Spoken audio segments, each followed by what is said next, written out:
تو ہمیں کیا ملتا ہے سیرت میں رسول اللہ صلی اللہ علیہ وسلم کی؟ سب سے پہلی بات تجارت کی فضیلت. تجارت کی اسلام میں بہت فضیلت ہے. میں عرض کر رہا تھا کہ یہاں سیالکوٹ میں ایک تاجر تھے, میں بھول گیا وہ کون تھے. مجھے یہ بھی ہوتا ہے کہ وہ کہیں گے یار ہم سے کھانا بھی کھا لیا آپ نے اور پھر بھول گئے, کھا کے بھول گئے. تو جو بھی اگر یہاں موجود ہیں تو ان سے معذرت. تو میں نے ان سے کہا آپ کی منتھلی ارننگ کتنی ہے؟ انہوں نے بتایا کہ جی اتنے لاکھ یا اتنے کروڑ جو بھی تھی.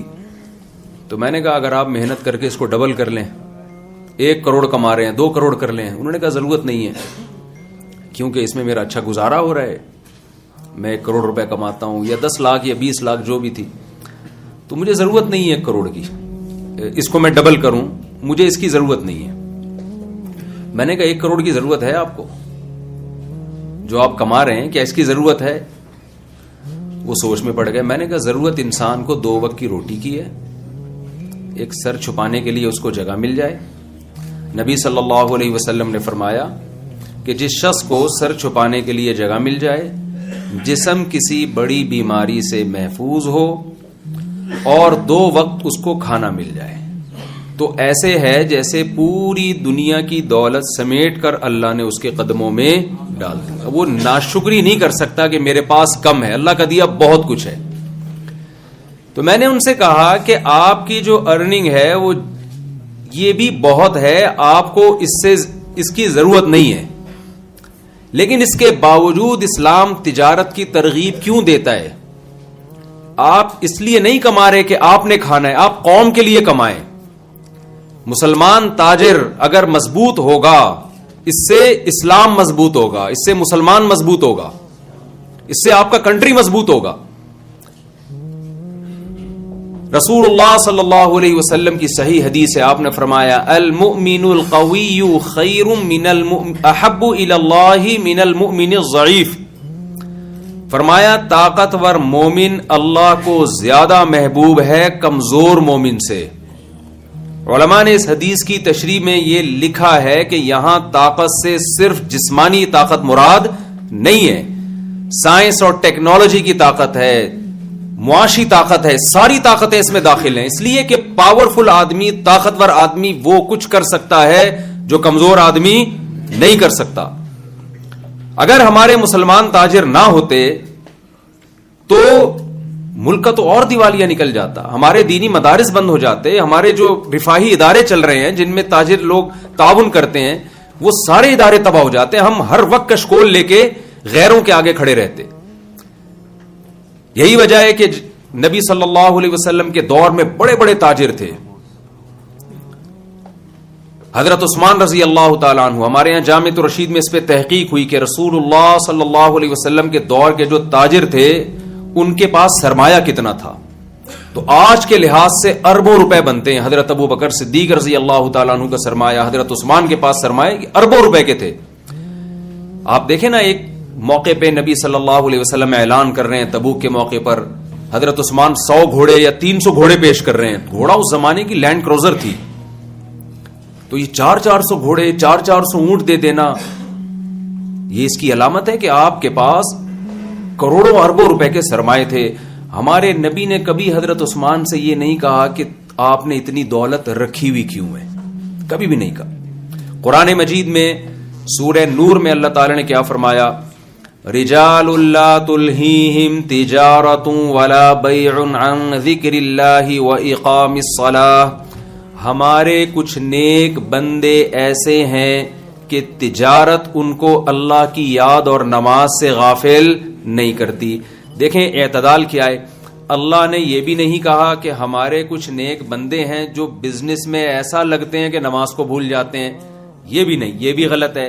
یہ بھی اللہ نے نہیں فرمایا کہ ہمارے کچھ نیک بندے ایسے ہیں جو بزنس کرتے ہی نہیں ہیں, ہر وقت مسجد میں اللہ اللہ میں لگے رہتے ہیں. یہ بھی نیک بندوں کی تعریف اللہ نے نہیں کی. کیسا بیلنس اور اعتدال قرآن نے پیدا کیا کہ ہمارے نیک بندے وہ ہیں جو تجارت کرتے ہیں, خرید و فروخت کرتے ہیں, لیکن یہ خرید و فروخت نماز کے وقت پہ ان کو نماز سے غافل نہیں کرتی.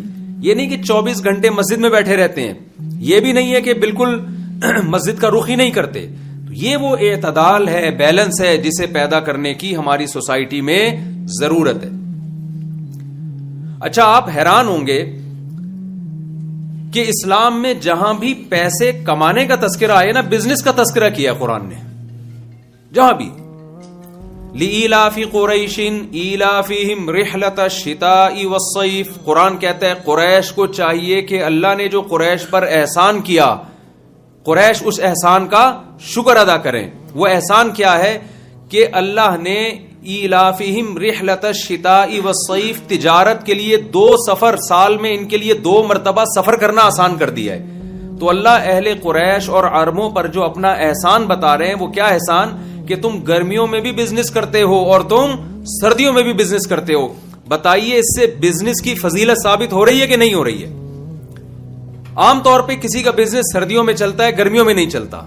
کسی کا گرمیوں میں چلتا ہے اور سردیوں میں نہیں چلتا.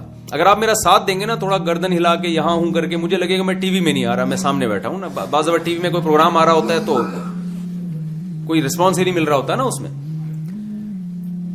تو اللہ نے سمندر کی نعمت کو بیان کیا, وہاں بھی اللہ نے فرمایا لِتَبْتَغُوا مِن فَضْلِهِ, تم سمندر کو مسخر کیا تاکہ تم اللہ کی روزی تلاش کرو, سمندر سے تجارت کرو.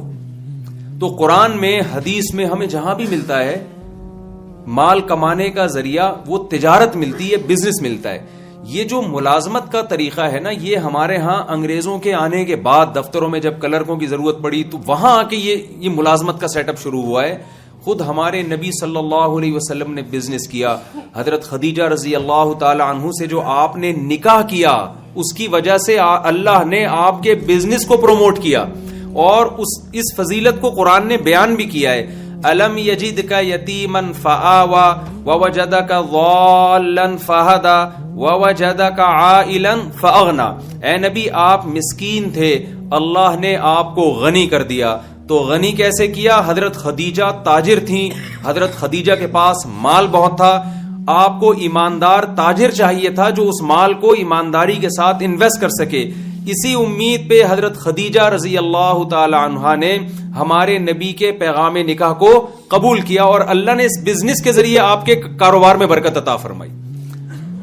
تو معذرت کے ساتھ اس سے شادی بھی ثابت ہو رہی ہے. اگر اس زمانے میں ایک شادی کا رواج ہوتا, یہ درمیان میں تھوڑا سا گریوی کراچی کی زبان ہے, یہ پتہ نہیں آپ سمجھتے نہیں سمجھتے, یہ موضوع سے ہٹ کے تھوڑی سی 2 منٹ کی بات. یہاں کوئی میرڈ خاتون بیٹھی ہیں تو ان سے معذرت. تو اگر اس زمانے میں ایک شادی کا رواج ہوتا تو ہمارے نبی حضرت خدیجہ سے کرتے نکاح. بھئی ہمارے یہاں ہوتا ہے نا, شادی تو زندگی میں ایک ہی دفعہ ہوتی ہے, بھئی میں بزنس کروں یا, اب ہمیں یہ ہوتا ہے نا کہ بہو آئے گی گھر میں ایک ہی دفعہ. میں لوگوں سے کہتا ہوں کہ دیکھو, ہم کراچی میں جب قربانی کا بکرا لینے کے لیے جاتے ہیں نا, تو ذرا سا بھی اس میں فالٹ ہو, ہم نہیں خریدتے جانور. کیوں یار, قربانی زندگی میں سال میں ایک دفعہ ہوتی ہے, ہم ایسا بکرا کیوں لے آئے کہ بچوں میں مذاق اڑے, گلی محلے میں مذاق اڑے, اور ابا کیا اٹھا کے لے آئے, کیا گائے اٹھا کے لے آئے. تبھی کراچی میں آپ کو پتا, ابھی بتا رہے تھے 2 کروڑ کا بچڑا ایک. تو آپ سوچیں, جب جو سال میں ایک دفعہ بکرا, مولانا یاد شاہ صاحب کے سمجھ پہلے آ گیا ہے, جو جانور آپ نے سال میں ایک دفعہ خریدنا ہے, اس میں اتنی تگ و دو کرتا ہے انسان کہ ذرہ برابر بھی فالٹ نہیں ہو, تو بیوی کی اہمیت بکرے سے زیادہ ہے یا نہیں ہے؟ اور وہ سال میں ایک دفعہ نہیں, وہ زندگی میں ایک دفعہ. تو مردوں کے نخرے تو پھر ہونے ہیں نا. پھر کسی لڑکی کی ایج تھوڑی زیادہ ہو گئی, اس کی نکاح کی امیدیں ختم. کوئی بیوہ ہو گئی, اس کی نکاح کی امیدیں ختم. کسی کو طلاق ہو گئی, اس کی نکاح کی امیدیں ختم. کوئی شکل کی تھوڑی سی دبی ہوئی ہے, اس کی نکاح کی امیدیں ختم. تو اگر آپ معاشرے میں زیادہ شادیوں کو پروموٹ کریں گے تو انسان کہے گا یار اس کی عمر زیادہ ہے, کوئی بات نہیں, بزنس پارٹنر بنا لو اس کو. یہ خدمت گزار ہے, اماں کی خدمت کے لیے ایک شادی ادھر کر لو, ٹھیک ہے نا. یہ رشتہ داری جوڑنے کے لیے میری کزن ہے, طلاق یافتہ ہے, کئی مشکل ہو رہی ہے, چلو یار خالہ خوش ہو جائیں گی, ایک شادی یہاں کر لو, اور ایک اپنی پسند کی کر لو, ٹھیک ہے نا. تو یہ اسلام نے یہ عورت کے فائدے کے لیے فلسفہ دیا ہے, عورت کے فائدے کے لیے. تو خیر, اس میں عورت کو فائدہ ہے, خواتین یہ بات سمجھتی نہیں ہے. تو میں یہ عرض کر رہا تھا کہ ہمیں قرآن میں, سنت میں 99% مال کمانے کا اگر کوئی ذریعہ ملتا ہے تو وہ قرآن نے تجارت کو فوکس کیا ہے. صحابہ بھی تاجر تھے. نبی صلی اللہ علیہ وسلم نے فرمایا کہ روایت میں ہے کہ میری امت کے 10 حصوں میں سے اللہ نے 9 حصے روزی تجارت میں رکھی ہے. 9 حصے روزی تجارت. آج بزنس کو پروموٹ کرنے کی ضرورت ہے مذہبی اعتبار سے ہمارے ہاں. اچھا میں ایسے ایسے تاجروں کو جانتا ہوں کہ افغانی تھے, انہوں نے اسکریپ کا کام شروع کیا, ادھر سے کچھ مل گیا اٹھا کے بیچا, اور ہوتے ہوتے محنت کرتے کرتے آج ان کا کروڑوں کا بزنس ہے. اور ایسے لوگوں کو بھی جانتا ہوں جن کے ابا نے لاکھوں روپے خرچ کر دیے اپنے بچوں کو بزنس پڑھانے کے لیے, ان کا ہزاروں کا بھی بزنس نہیں ہے. تو میں نے اسی تاجر سے سنا جو افغانی تھا نا, جو بیچارہ کچرا چنتے چنتے کروڑ پتی بن گیا. ایک دن مجھے کہنے, میں نے کہا آپ نے بزنس کتنا پڑھا ہے؟ اس نے کہا مفتی صاحب جو بزنس پڑھتا ہے وہ بزنس کے علاوہ دنیا کا ہر کام کر سکتا ہے. اب پتہ نہیں یہ صحیح اس کا تجزیہ تھا یا نہیں تھا. اس نے کہا بزنس جو پڑھ لے گا وہ بزنس کے علاوہ دنیا کا ہر کام کر لے گا. تو واللہ عالم, یہ تو آپ ہی کا آپ بتائیں گے صحیح کہا ہے کہ نہیں کہا. یہ کرنے سے آتا ہے نا, ظاہر پڑھنے سے نہیں آتا. خیر, تو اسلام میں پہلی پوائنٹ کیا ہوا؟ تجارت کی بہت زیادہ فضیلت ہے. دوسری بات, اسلام میں تجارت کے کچھ احکام ہیں. ایک حکم تو وہی ہے جو کامن پوری دنیا میں, ایمانداری سے تجارت کرو. یہ تو گورا بھی مانتا ہے ایمانداری سے تجارت کرنی چاہیے. رسول اللہ صلی اللہ علیہ وسلم نے فرمایا ایماندار تاجر قیامت کے دن پیغمبروں کے ساتھ ہوگا. کتنی بڑی فضیلت ہے. تو ہماری شریعت تجارت کو پروموٹ کرنا چاہتی ہے نا, ورنہ نبی کہتے کہ جو بزنس مین ہے وہ تو ہو ہی نہیں سکتا پیغمبروں کے ساتھ. وجہ کیا ہوتی؟ اس کا نقصان ہوتا, مسلم قوم دنیا میں پیچھے چلی جاتی. تو ایمانداری تو یہ تو کامن چیز ہے. ملیشیا اور اس جیسے کئی کنٹریز ایسے ہیں جن میں اسلام آیا ہی اس لیے کہ جب صحابہ اور عرب تجارت کرتے تھے سمندری, تو ان لوگوں نے ان کی ایمانداری کو دیکھ کر اسلام قبول کرنا شروع کیا. تو یہ ہمارے اسلاف تھے. ہمارے نبی صلی اللہ علیہ وسلم مارکیٹ میں جاتے, آپ صرف زبان سے نہیں بتاتے, آپ عمل سے بھی ان کو موٹیویٹ کرتے. صحیح حدیث ہے, آپ صلی اللہ علیہ وسلم بازار گئے, آپ نے گندم کی بوری میں ہاتھ ڈالا, نیچے گیلی گندم تھی اوپر خشک. آپ نے ان صحابی سے فرمایا کہ جو دھوکہ دے گا وہ ہم میں سے نہیں. کسٹمر اوپر کی گندم دیکھ کے یہ بوری لے جائے گا. اور یہ تجربہ ہمیں سبزی منڈی کراچی میں بہت دفعہ ہوا. ہم سیبوں کی پیٹی لے کر آئے, اتنی خوبصورت پیٹی, جب گھر جا کے کھولا تو اس پہ شکر ادا کیا کہ بس سیب نکل آئے اندر سے گلے سڑے, ورنہ بم نکل جاتا کیا کر لیتے بھائی ہم, کوئی پتہ نہیں ہوتا کراچی کے حالات کا. تو وہاں تو ہم اس پہ خوش ہوتے ہیں, بے شک گلے سڑے نکلے لیکن کوئی بم نہیں نکلا, کچھ اور نہیں نکلا اس میں سے. تو یہ ہمارے ہاں دھوکہ ہے. چائنا سے خاتون نے مجھے بتایا, پاکستانی خاتون تھی, کہ ایک چائنیز مسلمان ہوا, تو کہتی ہے میں نے اس سے شادی کر لی, چلو جی اسلام قبول کیا ہے. بہت اخلاص سے اس نے اسلام قبول کیا تھا. جب اس کا معذرت کے ساتھ پاکستانی تاجروں سے ٹاکرا ہوا ہے, اس نے اسلام کو چھوڑ دیا. اس نے کہا بھائی تمہاری کتابوں میں کچھ اور لکھا ہوا ہے اور پریکٹیکلی کچھ اور ہے. تو یہ ہمارا امیج ہے, ایک صحابہ اور ہمارے اسلاف تھے, ان کو دیکھ کے لوگ اسلام قبول کرتے تھے, اور ایک ہم ہیں کہ ہم کو دیکھ کے لوگ اسلام سے دور بھاگتے ہیں.